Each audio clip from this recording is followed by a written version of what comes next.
Hello, my name is Matt Jacobson. I teach production here at the University of Kansas. I'm also the faculty advisor for KU Filmworks. And today we're going to talk about how to use the ARRI kit.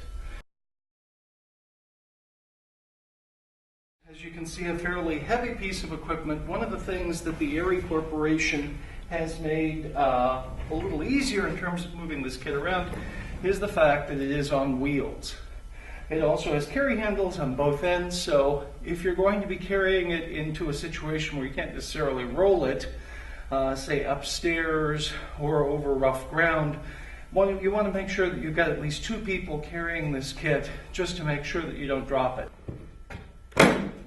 And inside the kit itself, we have 4 units, 3 of which are Fresnel units.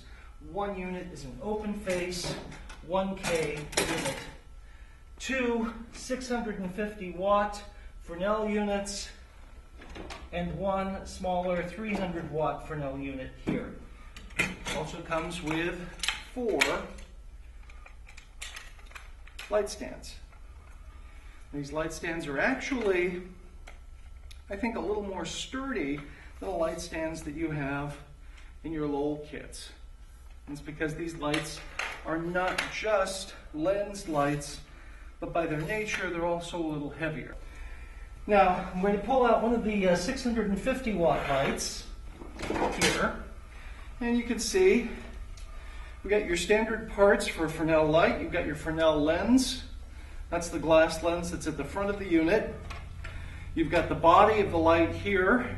You've got the base of the light, which is usually flattened. That's where all of the mechanism for spotting and flooding the light is kept. The spot and flood knob is here, as well as the base of the actual light itself. ARRI sets up all of its lights so that if you need to access the globe, to change the globe in case it burns out or it accidentally, the filament should accidentally break while you're using the globe, all you have to do is just press in here and the entire unit hinges open. So here you can see the back of the Fresnel lens. That's this glass portion here. Let me open the barn doors so you can see. Here you go. There's your glass lens right there. That glass lens, that Fresnel lens, focuses the light, or allows you to focus the light in either an even beam or a slightly more widespread beam. But it takes all of that light that's coming out of the front of the unit, it focuses the light, and it evens out the light coming through the front of the unit. Now, remember I was talking about spotting and flooding the light? Well, the entire unit that holds the globe in place moves forward and backward to focus the light. There's actually a globe here that you can see, and then there's a metallic, I don't know if you can see that from this angle, but there's a metallic reflector here. Never touch the globe with your bare hands. If you should accidentally touch the globe while you're installing it, you have to clean the globe very carefully with pure isopropyl alcohol before you turn the light back on. If you don't, you run the risk of having this globe explode. So this unit here, this 650 watt light, actually has what we call 4-way barn doors. These barn doors are used to control the light and shape the light coming from the unit itself. You can take the light and turn it into a small slit. You can control where the light spills to the sides of the light. This is very handy if you're going to be lighting someone from the side and you might want to cut the light that's coming in on the back wall. You move the character away from the back wall, and you can use the side barn doors to control where the edge of the light hits the frame. Now notice how the power cable for this unit is actually tied off to the side. There's a little tiny piece of rope here that allows you to take this power cable and run it over to wherever your power supply is. It's got an on-off switch. Always, before you power up your light, you make sure of 2 things. If you're going to plug in your light, the first thing that you're going to do is you're going to open your barn doors. Now, why do you think we'd be opening the barn doors first before we plug in the light? Well, the barn doors are going to hold in a lot of the heat that's produced by this unit if this should accidentally be plugged in and turned on. Well, if the barn doors are closed, you're not going to see the light. Literally, you're not going to see if the light is burning or not.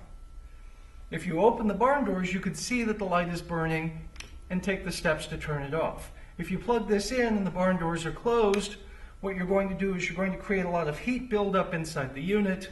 That heat buildup is going to shorten the life of the globe, and it's going to melt and warp portions of the light itself, including the barn doors. So we're going to make sure that this is off. Now, you might think that that's all that you'd have to do, is just make sure it's off. But you've got to keep in mind that if you're not sure who did the maintenance on this kit last, somebody might have accidentally switched the inputs on this switch so that off is on and on is off. So you always want to make sure that you've got this switched off, but that you've got the barn doors open and that you've got the unit pointed away from people. Because there's nothing that is worse than blinding a bunch of unsuspecting people who are looking at a light, not expecting it to be on. You go plug it in and boom, all of a sudden they're hit in the face with a lot of light. Now notice that I'm not touching any part of the light while I'm plugging in the light. There's an important reason for that. That's a safety reason.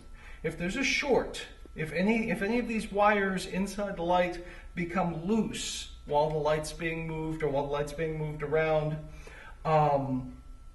there's a chance that you could end up electrocuting yourself by completing a circuit between the switch and the light itself. There, see? Now I can see that the light is working. I can see that the light is on. I can just as easily turn it off. Now notice I'm only holding the switch in one hand and I'm not touching the light at all. If there was an electrical short, there'd be the potential for a buzzing or a sizzling sound and the light would flicker. That's a good symbol, or that's a good sign that what you need to do is turn the light off immediately, unplug it, move it to the side, and make sure that you tell someone that you're having that trouble with the light when you return it. Don't try and fix it in the field unless you know what you're doing. So I'm going to turn this on. There we go. And now can you see that light pattern over there? Good. That's an example of a Fresnel light pattern. Now that's actually a pretty spotted pattern.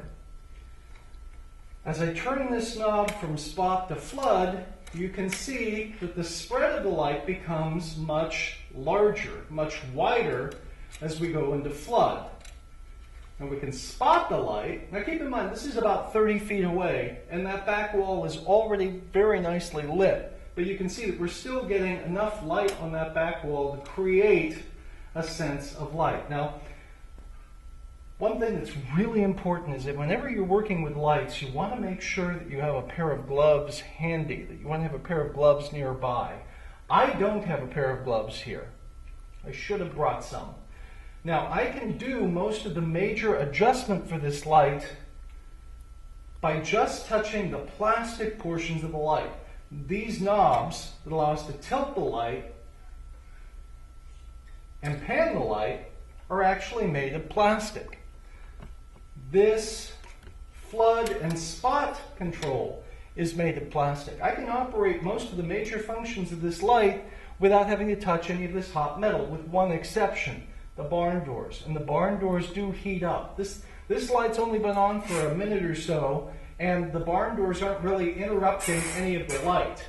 Here, there's an example of how that top barn door can come down and interrupt the light, like so. If this light were on for more than 30 seconds or a minute, I probably wouldn't want to touch these barn doors unless I was wearing gloves. We're going to tilt and pan the light until the light is focused directly on the subject. Or if we've got two subjects that are seated across from each other, it's pointed between the two subjects. Spot, aim, flood. We're going to flood the light until we have as much intensity as we need to get the exposure that we need. And trim, where we use the barn doors to cut the light so that it's only lighting the areas of the subject that we want to light. See, now I'm able to keep most of the light off the background while still lighting my primary subject. Safety. Spot, aim, flood, trim. And that's the way you set up any light. Whenever you want to attach a piece of diffusion or some other material, gel, to the front of the unit, what you can do is go into the top of the light kit. And here we have pieces of diffusion, we have pieces of gels, we have other things that you can use to modify or change the amount of light coming from the subject. In this case, we're putting up diffusion, which is going to diffuse the light coming from the unit. It's going to soften the light coming from the unit. Remember to always use C47s, clothespins, to attach gels and diffusion to the front of the unit. You never want to use tape, you never want to use metal attachments or metal clips.